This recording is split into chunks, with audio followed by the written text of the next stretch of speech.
A question that I get asked a little bit too often when doing my coaching calls with my coaching clients is, how do I make sure that the team members that I invite into my team and I invest time and effort and sometimes money in stay within my team? In other words, how can I keep them? And my answer is typically, you can't. Now, this might not be the answer you were hoping for, but this is actually the ugly truth. And let me dwell a little bit here, because it's not like you can't keep them. Accept it, there is no way out, there is no reason in inviting new team members, in contributing to their development, into putting extra effort into their education, etc., etc. No, by all means, you should actually do that. And if you feel that this is the right situation for you, go for it. Just don't expect this person to be your slave and to sign off a lifelong contract with you. And this is actually the topic for discussion, not only for beginner IT entrepreneurs who consider hiring like junior developers, junior software engineers, and train them into more seasoned developers and professionals and then sell them for higher rates. But also it is a topic for discussion for seasoned IT entrepreneurs who are struggling to keep their top talents within their team, because as you grow, your problems will grow accordingly. But let's take the first situation when you are, say, a beginner IT entrepreneur who wants to build their IT business. So obviously you can't offer much to your potential candidates. So instead, what you decide to do is to invite and hire junior staff to join your one-man team or to join your small team and to work with you. So you plan to train this person, and as they gain more experience, you plan to sell them for higher rate to your clients. Now, we are not discussing here whether or not this is a wise decision, because there is no one-size-fits-all decision at all in any business, and there are different periods in your business as well when one decision might make sense in one time frame and it might make zero sense in the other. So we are not discussing here whether or not this is something that you should be doing or not. So let's focus on the situation when you decide to hire junior staff and train them into better professionals. What happens next typically is that you invest your time as a supervisor and as someone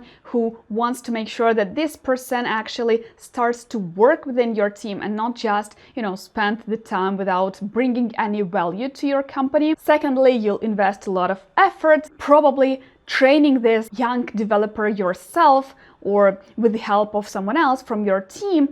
And thirdly, maybe you'll even invest money into their education. For example, you decide to buy them an online course from your company that might cost you from several $100s to few $1,000s, or you might want to invest into a mentor if you don't have the time to train them yourself or whatever. So probably you'll invest either time or money or both. And the question that we fear the most is, what if I train them and they go away?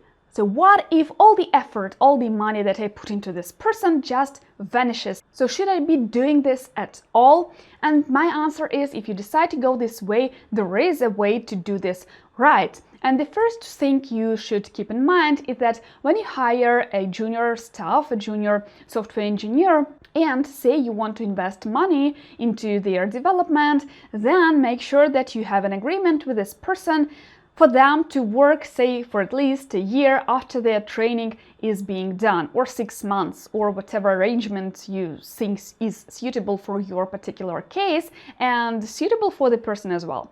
So this is one way to do it. So you invest, so you agree that beforehand on the shore, before you invest the money into this person. So you talk with them and say, John or Mary, let's agree on this. I pay for your online courses. I will determine certain deadlines. I will check on the milestones. I will check on your progress, and you'll do some minor work in between so that we understand how you apply those skills in real life projects.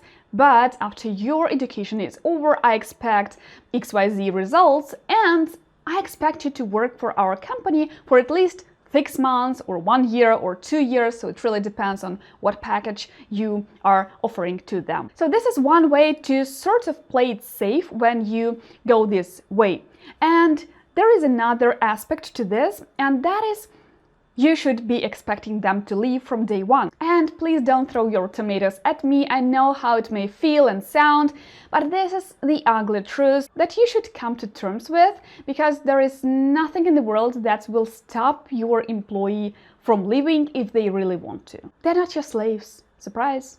And this is within the human nature to find a place with better conditions and to constantly improve our lives. And if you won't grow as fast as your employee, as a company, then it's only a matter of time when they leave, and you should be okay with that. So the aspect number 3 here is to make sure that they don't want to leave. And here you can actually practice two-sided approach. First, hire only people who are a certain mental type, that is not too career driven and that are more keen on the technologies. They like to work on steady projects, and then your job will be to supply them with these interesting projects with new technologies so that they are able to grow their tech stack, and like everyone is satisfied this way. And the second way is kind of hard on you, and it's all up to you, is to grow accordingly and grow as fast as your employee. And what I mean here is, of course,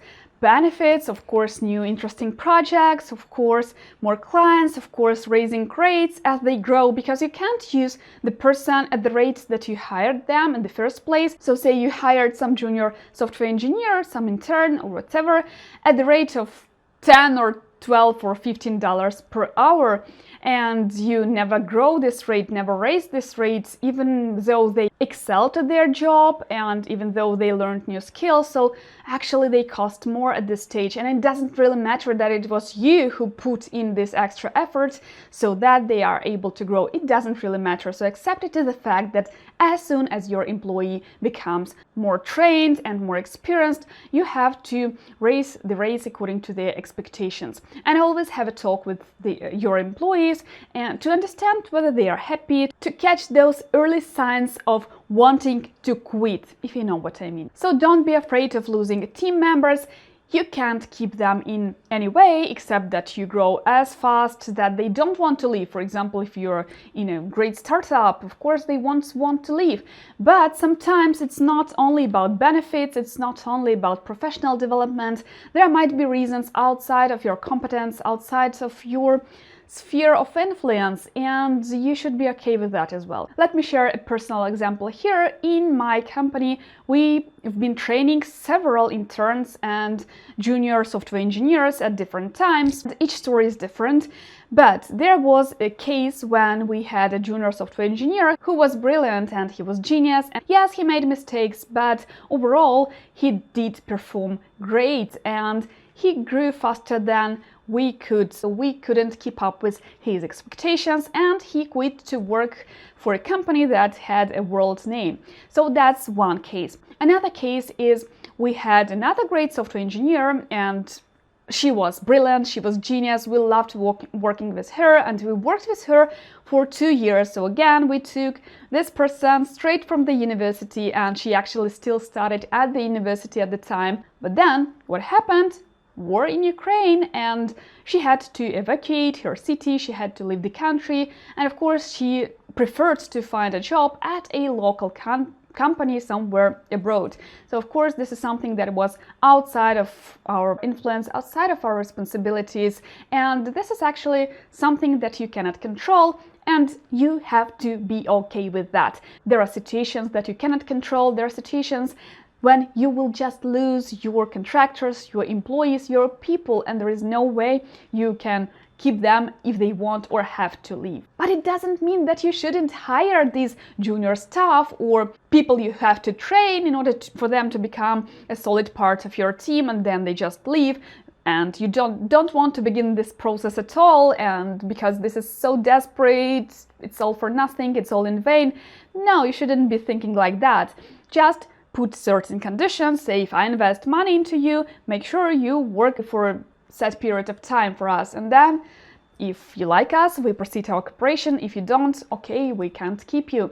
But you should only invest into people you have a trust in and you feel there is a potential in. There is no way you can keep your people, but you can play according to their expectations. And if the time comes when they decide to finally leave, do part with them on friendly terms, because this is a small world. That is the first thing. And the second thing, in the future, you might still work together again. And this is something I've experienced multiple times, both when I've been working as an employee at another company and when I started my own company. We parted our ways with employees and then got together again. So your goal as a business owner is to part ways on friendly terms with each one of your employees. And if you want to learn more about how to build a dream team, you go and check this video of mine where I talk exactly about that. See you there.